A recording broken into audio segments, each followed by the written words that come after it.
আমি বলেছিলাম না ট্রাম্প বাবু হাত পুড়িয়েছেন? অনেকদিন আগে আমি একটা কপি করেছিলাম, যেদিনকে ইরান আক্রমণ করে সেদিনকেই আমি কপিটা করেছিলাম যে ইরানকে আক্রমণ করে আমাদের মালিক কিন্তু নিজের হাত পোড়ালেন। আপনাদের নিশ্চয়ই মনে আছে সেই কপিটার কথা, গুনলেও পেয়ে যাবেন। 7 দিন 10 দিন হবে হয়তো যুদ্ধটা শুরু হয়েছে, সেখানেই আমি এই কথাটা বলেছিলাম। এখন হাত যে পুড়িয়েছেন সেটা তো পরিষ্কার হয়ে গেছে, কারণ আমি বলেছিলাম ইরানকে আপনি জব্দ করতে পারবেন না, ইরানের রেজিম চেঞ্জ আপনি করতে পারবেন না, আর ইরান আপনি দখল করতে পারবেন না।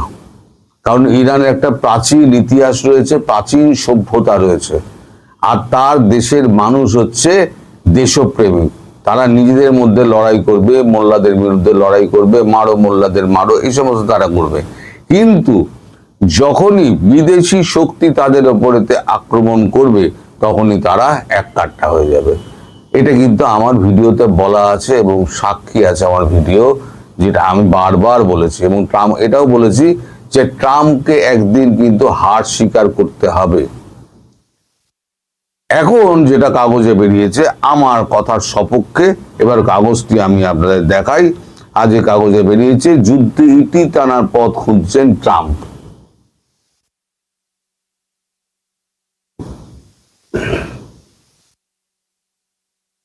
মালিকের দম শেষ, মালিকের দমটম শেষ হয়ে গেছে। এবং মালিক, আমি যেগুলো বলেছিলাম মিলিয়ে নিন, আমি যেগুলো বলেছিলাম, আমি কতটা আগে বলেছিলাম সেগুলো আপনারা তো অনেক কথা আমায় বলেন যে আপনি জানেন কি করে। আমি জানি কি করে, আমি কূটনৈতিক মহলের খবরটা রাখি বলে আমি জানি, ওই জন্য আমি আগে থেকে প্রেডিক্ট করতে পারি, তারপর নিজের কিছু বিশ্লেষণ আছে সেটাকে জুড়ে দিই। আচ্ছা, এবারে দেখুন আমি যেটা বলেছিলাম সেগুলো মিলছে কিনা। আমেরিকান প্রেসিডেন্ট ডোনাল্ড ট্রাম্প গতকালই জানিয়েছিলেন ইসরায়েলের সঙ্গে ইরান সমঝোতায় এলেই নাকি শান্ত হবে পশ্চিম এশিয়া। তিনি এও ইঙ্গিত দিয়েছিলেন যে যুদ্ধ শেষ হবে খুব তাড়াতাড়ি। মুখে এহেন মন্তব্য করলো যুদ্ধ পরিস্থিতিতে আন্তর্জাতিক স্তর তো বটেই, দেশের অন্দরও কার্যত কোণঠাসা হয়ে পড়েছেন ট্রাম্প। আমি বলেছিলাম ট্রাম্প ক্রমশ কোণঠাসা হচ্ছে, দেশের মানুষ ট্রাম্পের বিরুদ্ধে চলে যাচ্ছে। একে আন্তর্জাতিক বাজারে ঊর্ধ্বমুখী অপরিসীম তেলের দর, তার চেয়েও সব দ্রুতগতিতে নামছে, নিজের জনপ্রিয়তা হারাচ্ছেন আমেরিকান প্রেসিডেন্ট ডোনাল্ড ট্রাম্প। আমি বলেছিলাম না ওনার গ্রাফ ক্রমশ নিচের দিকে নামছে, মানে জনপ্রিয়তার গ্রাফ নিচের দিকে নামছে, এখন 39-এ এসে দাঁড়িয়েছে। যেটা ছিল 71 সেটা 39-এ এসে দাঁড়িয়েছে। এখন এগুলো প্রেসিডেন্টকে এখন ভাবাচ্ছে। সে দেশের একটি প্রথম সারির সংবাদ মাধ্যমের দাবি, ইতিমধ্যেই ইরান যুদ্ধ থেকে মুক্তির পথ খুঁজতে শুরু করেছে হোয়াইট হাউস।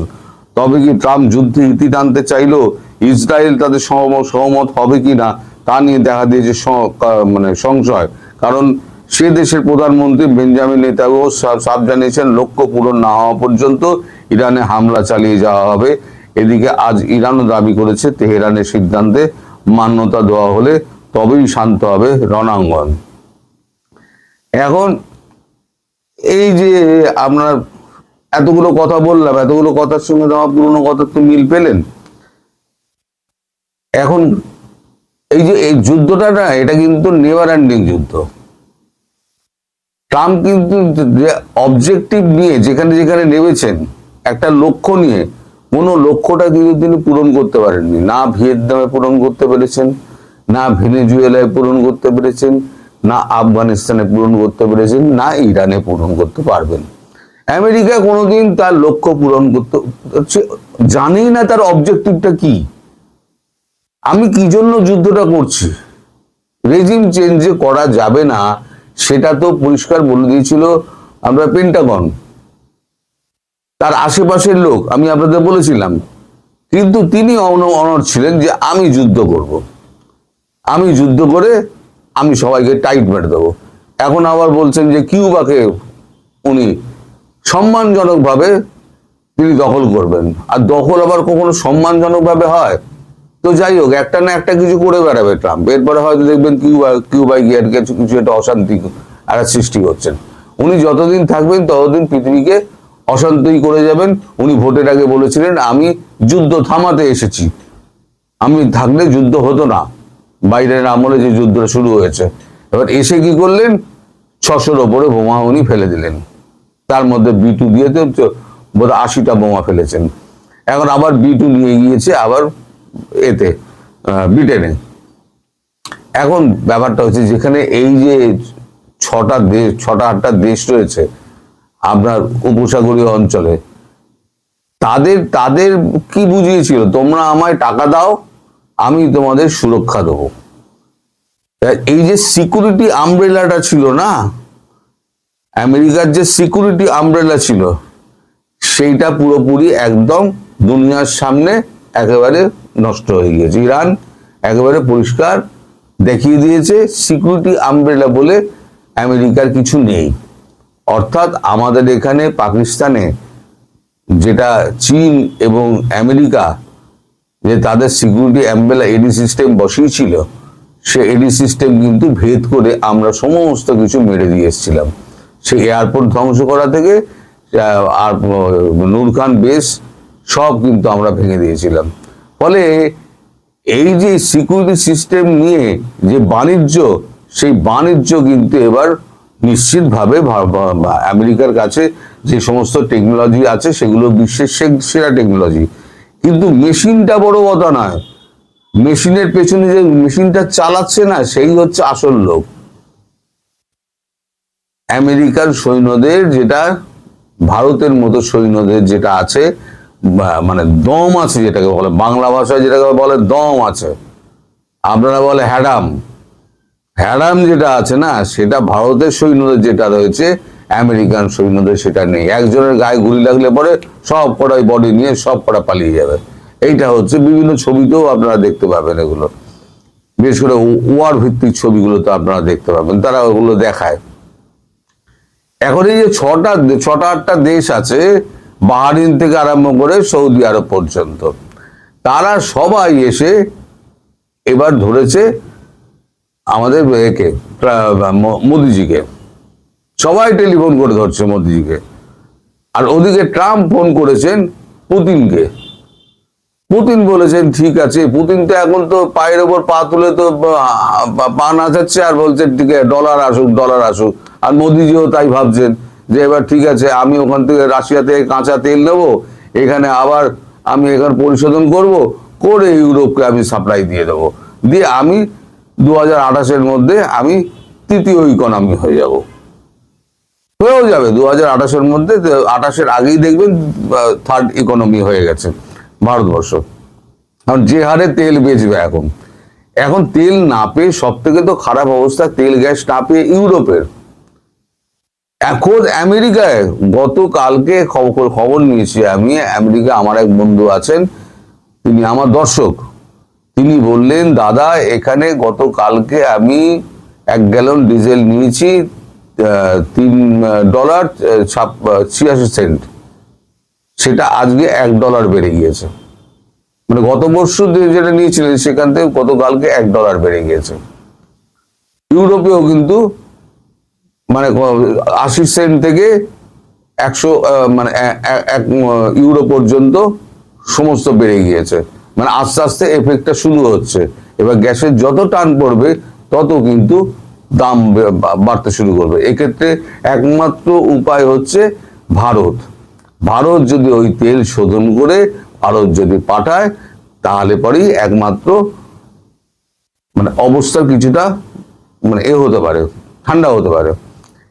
এখন ট্রাম্প বাবুর তো মুখ নেই, উনি বড় বড় কথা বলেন, উনি পোস্ট দিচ্ছেন। এই দেখুন আপনারা টুইটারে Trump Babu, Donald J Trump, it was great to speak with prime minister বলে একখানা পোস্ট দিচ্ছেন উনি। সেখানে একবারে আমাদের মোদিজির ভূয়সী প্রশংসা করছেন, কিন্তু উনি কিন্তু ফোন করে মোদিজিকে বলছেন না, একবারও ফোন করার মতো সাহস নেই। উনি পুতিনকে দিয়ে ফোন করাচ্ছেন যে আপনি একটুখানি ব্যবস্থা করুন নরেন্দ্র মোদীকে দিয়ে, যাতে তিনি এই যুদ্ধটা থামানোর ব্যবস্থা করুন। তাহলে লাগিয়েছিল কে? এখন মোদিজির বক্তব্য হচ্ছে আমি কেন যাব, আমি যাব কেন? যুদ্ধটা শুরু করার সময় আমি তো বরাবরই বলেছি যুদ্ধ কোনো মানে কাজের কাজ নয়, যুদ্ধ কখনো শান্তি ডেকে আনতে পারে না, যুদ্ধ অশান্তির সৃষ্টি করে। আমি তো বরাবর এটা বলে আসছি, তাহলে আপনি যুদ্ধটা শুরু করলেন কেন? তখন কি আমায় জিজ্ঞেস করেছিলেন? আমায় জিজ্ঞেস করেননি। পুতিনকেও তাই বলে দিয়েছেন যে আপনি যে আমায় বলছেন, আপনি কি নিজে আপনি ভুক্তভোগী নন? ইউক্রেনকে আপনার ঘাড়ে চাপিয়ে দেওয়া হয়নি? আপনি তো হাজার অনুরোধ করেছিলেন, আপনি হুঁশিয়ারি দিয়েছিলেন, তা সত্ত্বেও কি করেছে আমেরিকা? আপনার ঘাড়ে চাপিয়ে দিয়েছে। আজ পর্যন্ত সেই জিনিস আপনাকে বয়ে নিয়ে চলতে হচ্ছে। তাহলে আমরা যে এর মধ্যে ঢুকবো, তারপরে ঢুকে যে আমরা নিশ্চয়তা পাবো, তার কি মানে আছে? এখন ভারত যদি ইরানের সঙ্গে বসে, ভারত এবং রাশিয়া, তাহলে এই যুদ্ধ কিন্তু থেমে যাবে। কিন্তু ভারত চাইছে এই যে আমাদের ট্রেড ডিল নিয়ে যেমন নাকে দড়ি দিয়ে টানছে না, ওরা ইরান যুদ্ধ নিয়ে নাকে দড়ি দিয়ে টানবে, যে অর্থনীতির 12টা বাজুক, বিশ্বজুড়ে দাদাগিরি শেষ হোক। আমি বরাবর একটা বিয়েতে বলেছিলাম যে আমি ইরান প্রেমী নই, আমি কিন্তু আমেরিকা বিদ্বেষী। আমেরিকার এই বিস্তারবাদ এবং গুন্ডামি, বিশুদ্ধ গুন্ডামি, এই যে বিশুদ্ধ গুন্ডামি, এটাকে শেষ করতে হবে। এখন গুন্ডামি অনেকটা কমেছে, এখন নিজে বেরোবার পথ খুঁজছে। তাই এখন ওই 6টা-8টা কান্ট্রিকে বলছে তোমরা নিজেরা এ করো। বাহরিন থেকে, কুয়েত থেকে, দুবাই থেকে, সমস্ত যত তৈল এগুলো আছে, দেশগুলো আছে, তারা সমস্ত ভারতের সঙ্গে যোগাযোগ করছে। আপনাদের মনে আছে কুয়েতের যিনি সুলতান, তিনি হঠাৎ একদিন উড়োজাহাজ করে হঠাৎ ভারতে এসে উপস্থিত হয়েছিলেন, আপনার নিশ্চয়ই স্মরণে আছে। এসে তারপরে তো তেল গ্যাসের প্যাসের ওই সমস্ত চুক্তি হয়। কিন্তু আসল তার উদ্দেশ্য ছিল কি, যখনই এই যে পাকিস্তানের সঙ্গে সৌদি আরব আর্মস ডিলটা প্যাক্ট করলো না, এটা প্যাক্ট করলো, ওরকম একটা কুয়েত চেয়েছিল। কিন্তু ভারত বলেছিল আমি ওসবের মধ্যে যাব না, বিজনেস ডিল করুন, বিজনেস ডিলে আমি আছি, কিন্তু কোনো প্যাক্টে আমি যাব না।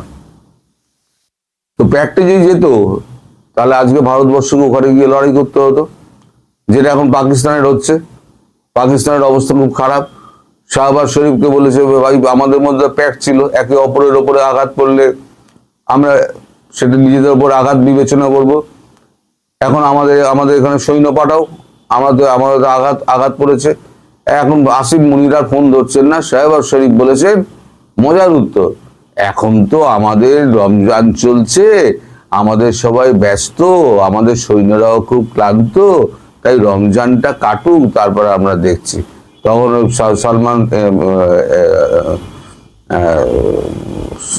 মানে যিনি রাজকুমার MBS, তিনি বলেছেন যে তাহলে পরে কি দুবাই শেষ হয়ে গেলে তখন আপনারা আসবেন? এখন সেই সময় যখন চলছে, এরকম গন্ডগোল যখন চলছে, সেই সময়তে এখন মানে একের কাছে, দুবাইয়ের কাছে প্রচুর ঝাড় খেয়েছে। ঝাড় খেয়ে বলেছে এতদিন যে তোমাদের ইমদাদ দিতাম না, মানে ভিক্ষা দিতাম, এখন থেকে আর ভিক্ষা তোমরা পাবে না, এবার থেকে আসবে, পয়সা দেবে, যা পয়সা নিয়েছো সেই পয়সাগুলো ফেরত দেবে, আর সমস্ত প্যাক্ট আমরা ক্যান্সেল করে দিচ্ছি। ভারত ওই জন্য কোনো প্যাক্টের মধ্যে যায় না। তবে ইরান আর ইসরায়েলের সঙ্গে যুদ্ধ, ইসরায়েলকেও বোঝাতে পারে ভারত, আমেরিকার দিকে তাকাবেও না ট্রাম্পের দিকে, ইসরায়েলের সঙ্গে কথা বলবে, পুতিন কথা বলবেন, এই তিন মাথা কথা বলবেন, মোদি, পুতিন, ইসরায়েল, নেতানিয়াহু, তিনজনে কথা বলে এই যুদ্ধটা ইতি টানার চেষ্টা করবে। কিন্তু এখনই না, আরো মাসখানেক চলুক, ট্রাম্পের দম ছুটুক। ফ্রান্স ওখান থেকে একটা রণতরী পাঠিয়েছে, সে রণতরী কোথায়? সে রণতরী কিন্তু ভেতরে ঢোকেনি, আন্তর্জাতিক জলসীমার মধ্যে রয়েছে, কেউ কিন্তু ইরানের ভেতরে ঢুকছে না, এত ভয়। আর এদিকে দেখাচ্ছে আমি 5টা রণতরী পাঠিয়েছি, আমি এত ফ্লিট পাঠিয়েছি, আমি এত সাবমেরিন পাঠিয়েছি। লাভটা কি? তুই যদি 800 নটিক্যাল মাইল দূরে বসে থাকিস, লাভটা কি? যুদ্ধে অংশ না নিয়ে তুই 800 নটিক্যাল মাইল দূরে দাঁড়িয়ে তুই বাতেলা করছিস, তো ও বাতেলার দাম কি আছে? এই এখন ট্রাম্প বাবু দেখছেন ঘরে বাইরে সর্বত্র ওনার চাপ বাড়ছে, ওনার জনপ্রিয়তা কমছে, তার মানে মিড টার্ম ইলেকশনে ওনার ভরাডুবি নিশ্চিত। অতএব এখন যুদ্ধ দিয়ে কি করে টেকনিক্যালি বেরিয়ে যাওয়া যায় সেই পথ উনি খুঁজছেন। উনি নিজে বলেছেন আমি আশা করছি খুব শিগগিরই যুদ্ধ থেমে যাবে। কিন্তু কে থামাবে? নরেন্দ্র মোদীকে ফোন করো, নাক্ষর দাও যে আমি ভুল করেছিলাম, মোদীজি ডাক্ষর দাও, আপনার নামে বাজে কথা বলেছিলাম। কথা কি? মাটি মাটি মাটি। আমাদের নরেন্দ্র মোদী যখন কথা বলেন তখন বলেন যে প্রেসিডেন্ট মিস্টার ট্রাম্প, আর উনি বলছেন মাটি মাটি মাটি। মাটি দেখিয়ে দেবে এবার তার দম। মাটি মাটি মাটি কারা কি করবে হয়। তো ইরানের যুদ্ধ কিন্তু এখনই থামছে না, আমি নিশ্চিত আপনাদের বলে দিলাম। আরো টানবে ইরান, ভারতবর্ষ চাইছে, পুতিনও চাইছে ইরান টানুক। আর এর মধ্যে যোগ হয়েছে কোথায়, টেনশনটা কোথায়, চীন আবার দুটো যুদ্ধ জাহাজ পাঠিয়ে দিয়েছে ইরানের এতে দুটো যুদ্ধ জাহাজ পাঠিয়ে দিয়েছে। এই যুদ্ধ জাহাজ যদি এখানে এসে ইরানে পৌঁছায় তাহলে পরে প্যালপিটেশন আরো বেড়ে যাবে ট্রাম্পের। এখন দেখা যাক সামনে কি হয়। সবাই ভালো থাকবেন, সুস্থ থাকবেন, সাবধানে থাকবেন। নমস্কার।